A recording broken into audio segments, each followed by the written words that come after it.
The murder of George Floyd was the catalyst for our final piece in the program, breath.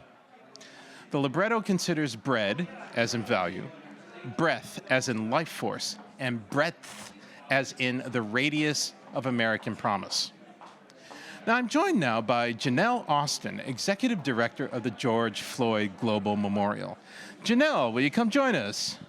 Hi. Hey, good evening. How are you today? I'm well. Thank you for having me. No worries. Welcome to Orchestra Hall. Thank you.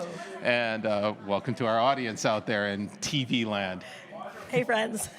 So, how are you finding the collaboration between the memorial and the Minnesota Orchestra? What has this taught you? What does this mean? Well, the George Floyd Global Memorial, we exist to preserve and conserve stories of resistance to racial injustice. And we have an estimated 5,000 offerings or historical artifacts that we've preserved. And last year, the Minnesota Orchestra invited us to exhibit during the concert series of 7 Last Words of the Unarmed. And since that time, we've been able to sustain and maintain a relationship that looks less like transaction and more like neighbors. And so it's been a very beautiful relationship.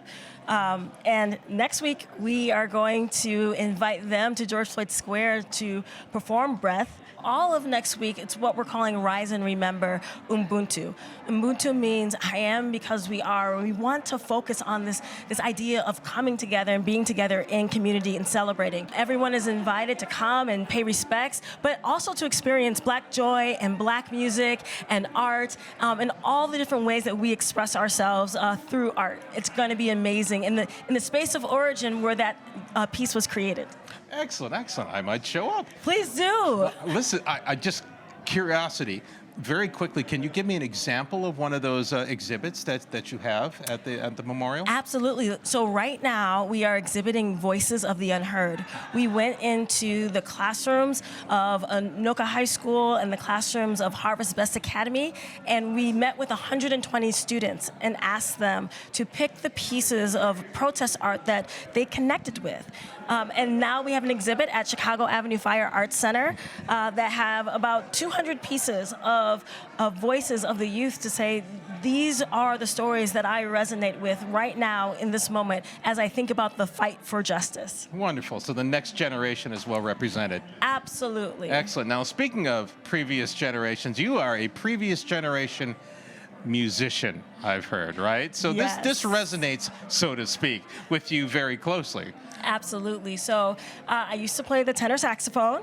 I started in 5th grade and played through high school. I inherited it from my father. So he played the tenor sax, and when he passed it on to me, he took on the alto.